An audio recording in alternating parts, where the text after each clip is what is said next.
Hello everyone, I am Neha and I welcome you all to my channel Tarot Neha. So let's see कि आपके person किस feelings और energies में है और आप किस फीलिंग्स एंड एनर्जीज में हैं। आंख बंद करें, अपने पर्सन को विजुलाइज करें। अगर विजुलाइजेशन में कोई प्रॉब्लम होती है तो आप उनका नाम ले सकते हैं 3 बार, 5 बार, 7 बार and let's get start.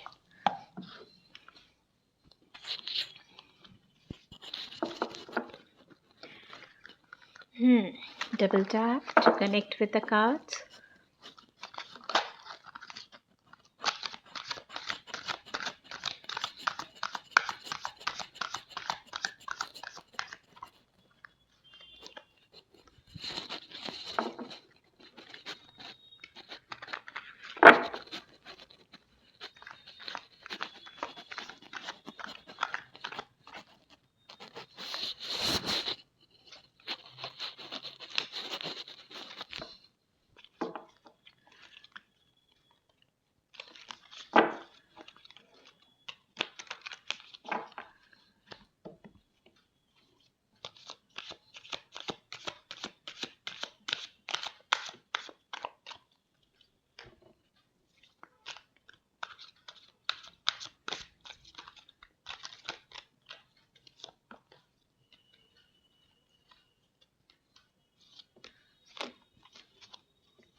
Okay.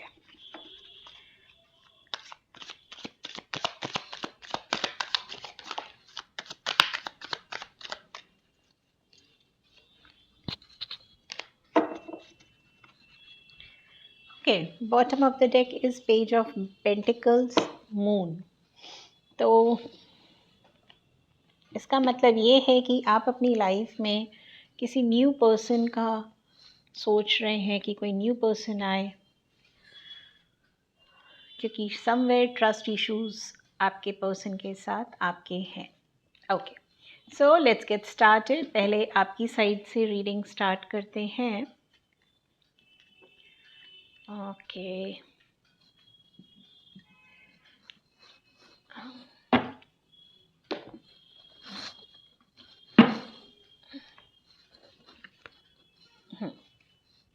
Okay, आप करेंटली ना डबल थॉट्स में हैं। आपको समझ में नहीं आ रहा है कि क्या डिसीजन लेना चाहिए। आप अपने दिल की बात किसी से शेयर भी नहीं कर पा रहे हैं। आपको लग रहा है कि पता नहीं मुझे शेयर करनी भी चाहिए कि नहीं, और शायद आप अपने दोस्तों से या किसी पर्सन से आप इतना ज़्यादा शेयर कर चुके हैं कि अब आपको लग रहा है कि मैं क्या ही सेम बातों को रिपीट करूं। तो समवेयर आप अपनी दिल की बात शेयर नहीं कर रहे।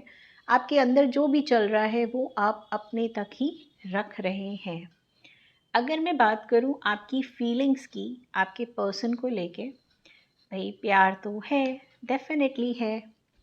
आप आज भी अपने पर्सन से प्यार करते हैं, पुरानी बातों को सोच सोच के। अब ऐसा नहीं होगा कि 24 घंटे आपके दिमाग में पुरानी बातें ही चल रही हैं, नहीं। लेकिन हाँ, अगर आपने कोई सॉन्ग सुना, अगर आपने किसी कपल को देखा, अगर आपने कोई ऐसी रील स्क्रॉल कर ली, कुछ पढ़ा, या आपसे किसी ने पूछा कि कैसा लाइफ पार्टनर चाहिए, तो आप अपने पर्सन के बारे में सोचते ज़रूर हैं। आप ये याद करते हैं कि वो भी टाइम अच्छा था। तो इस काइंड एनर्जी में है। लेकिन आप दूसरों को दिखाते क्या है कि मुझे तो अब प्यार चाहिए नहीं अपनी लाइफ में। हो गया, जितना प्यार मिलना था सब बर्दाश्त कर लिया। प्यार में सिर्फ धोखा मिलता है, प्यार में सिर्फ आप रोते हो। तो समवेयर ना आप, आपसे कोई पूछ रहा है या आप पोर्ट्रे कर रहे हो या आप दूसरों को दिखा रहे हो कि मुझे अब प्रैक्टिकल होना है, दिमाग से डिसीजन लेना है। बहुत ज़्यादा दिल लगा के देख लिया, सिर्फ रोना मिलता है और कुछ नहीं होता है। आपके पर्सन ने आपको डिसअपॉइंट तो करा है भाई, एंड समवेयर आपके दिल ये चाहता है कि आपके पर्सन ने आपके साथ जो करा ना, उनको कर्मा मिले। आप ये स्ट्रॉन्गली मैनिफेस्ट कर रहे हो कि उनको कर्मा मिले। आप अपने लिए जस्टिस की डिमांड कर रहे हो। आपको लग रहा है कि मैंने तो ईमानदारी से प्यार किया, पूरी शिद्दत से प्यार किया। ये लड़का और लड़की आप जो भी हैं, आपको पता है कि आप पार्टनर कौन है, क्या है। So take that way only. ऐसा नहीं कि ये जेंडर स्पेसिफिक रीडिंग है। ओके, सो आपने ना इस कनेक्शन में, आप जब भी इस कनेक्शन में आए तो आपको लगा कि हाँ, ये तो ऊपर वाला ही चाहता है, बहुत स्मूथ जा रहा होगा, चीज़ें आपस में मैनिफेस्ट हो रही होंगी, कोई प्रॉब्लम नहीं आ रही होगी। एंड सडनली बूम, एक शॉक आया जब आपको लगा कि जो भी आपने महल बनाया था वो तो सपना था। वो मतलब एक होता ना कि एक छू मंतर हो गया, वैसा रहा। इसलिए आज आप किसी पे ट्रस्ट करने से डर रहे हो, अपनी फीलिंग शेयर करने से डर रहे हो। आपने आंख बंद करके इस पर्सन पे ट्रस्ट किया।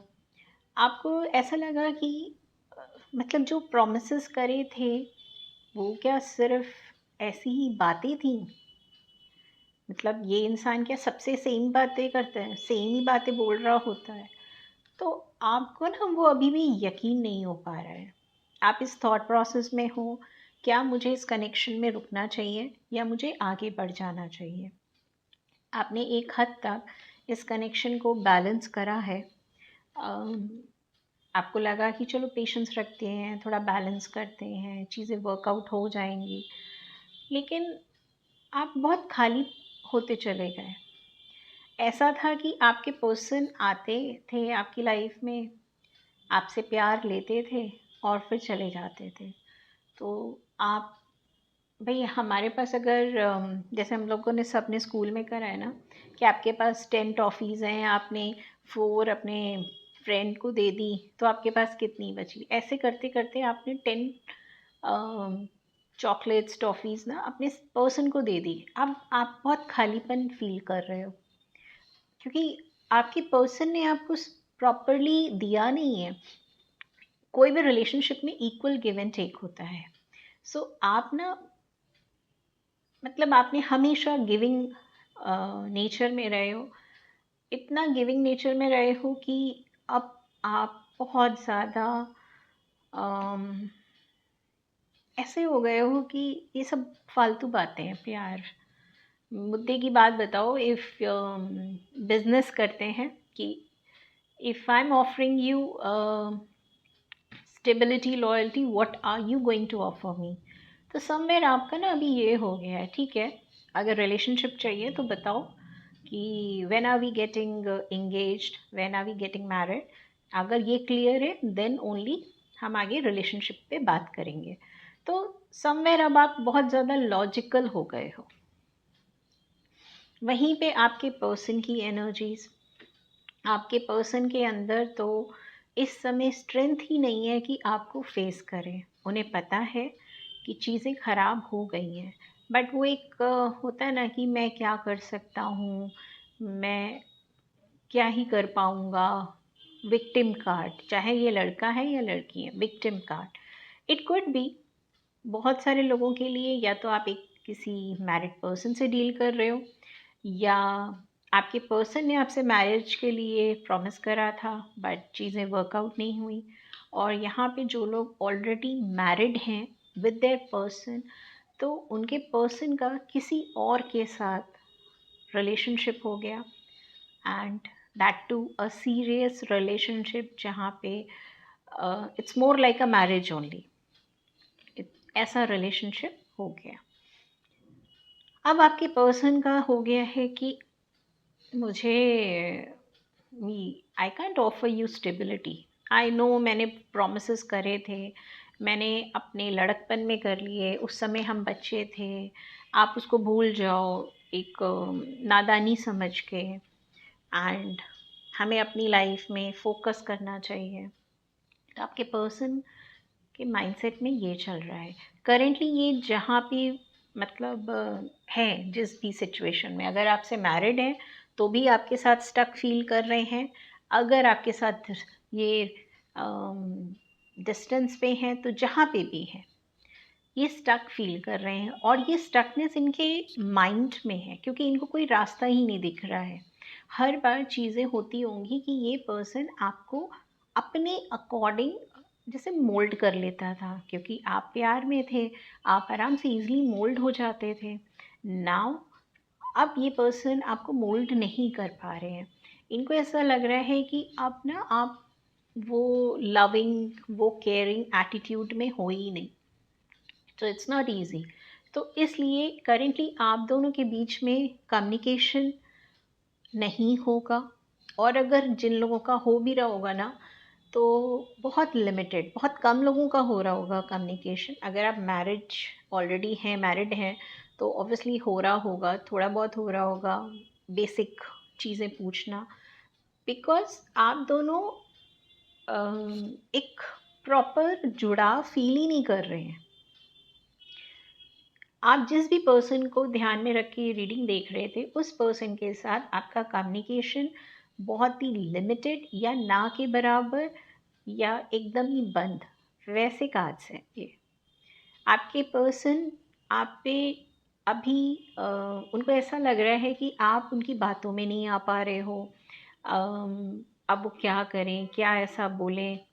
तो ये पर्सन क्या करते होंगे ना, जब भी आप इनसे कुछ लॉजिकल क्वेश्चंस पूछते होंगे तो ये एकदम साइलेंट हो जाते होंगे। इनको लगता होगा कि अभी साइलेंट हो जाते हैं एंड कुछ टाइम में जब चीज़ें एकदम हील्ड हो जाएंगी, then I will come and say hi WhatsApp, और कैसी लाइफ चल रही है, घर पे सब कैसे हैं। और ताकि आप इनसे ना वो क्वेश्चंस ना करो कि हाँ भाई कहाँ लॉस्ट थे। आपके पर्सन बहुत ज़्यादा इन एंड आउट इस कनेक्शन में करते हैं, ट्रस्ट वर्दी एनर्जी नहीं है। अगर आप एक ऐसे पर्सन से डील कर रहे हैं जो कहीं और मैरिड है या इनकी कहीं और बात पक्की हो गई है, तो आप वेस्ट कर रहे हैं अपना टाइम, फीलिंग्स, एनर्जी। आप जितनी जल्दी हो सके अपनी एनर्जीज़ को, जो आपने वैसे भी एक बाउंड्री कर दी है वो तो ठीक है, लेकिन आपको भी हील होने की ज़रूरत है। जो आपके कार्ड्स में दिख रहा है कि आपने बाउंड्री बना दी है लेकिन still you waiting for this person, क्योंकि इस पर्सन का क्या है, ये बहुत ज़्यादा सेल्फिश एनर्जी में है। ये आएंगे आपको बस कैजुअली, थोड़ा सा एक मिलना मिलाना हो गया as per their interest, and then फिर वो डिसअपेयर हो जाना। सो ऐसे कनेक्शंस में ना स्टेबिलिटी नहीं होती है। और वैसे भी रिश्ते में इक्वल गिव एंड टेक होना चाहिए, रादर दैन एक ही पर्सन फीलिंग्स एफर्ट्स दे रहा है और दूसरा पर्सन अपनी कन्वीनियंस से आ रहा है और जा रहा है। अगर ये पर्सन आपसे कोई भी एक्सक्यूज़ कह रहे हैं कि मम्मी नहीं मानेंगी, पापा नहीं मानेंगे, अरे मैं मैरिड हूँ, मेरी वाइफ से मेरी बनती नहीं है, या ऐसा कोई भी फालतू का एक्सक्यूज़, इट्स एन एक्सक्यूज़। जिसको अगर ये आ रहे हैं ना, ये ऑन एंड ऑफ भी क्यों कर रहे हैं, फिर ना करें ना। मम्मी नहीं मानेंगी तो मम्मी को ही मनाए, पापा नहीं मानेंगे तो पापा को ही मनाए। अगर ये कहीं मैरिज में स्टक हैं तो फिर वहीं पे रहे ना। आपको एक डिसीजन लेना होगा। ऐसा नहीं हो सकता कि आपको ये मतलब स्टक एनर्जी का बोलते रहें और आपको स्टक एनर्जी में रखें। This can't be done. Okay, that's all.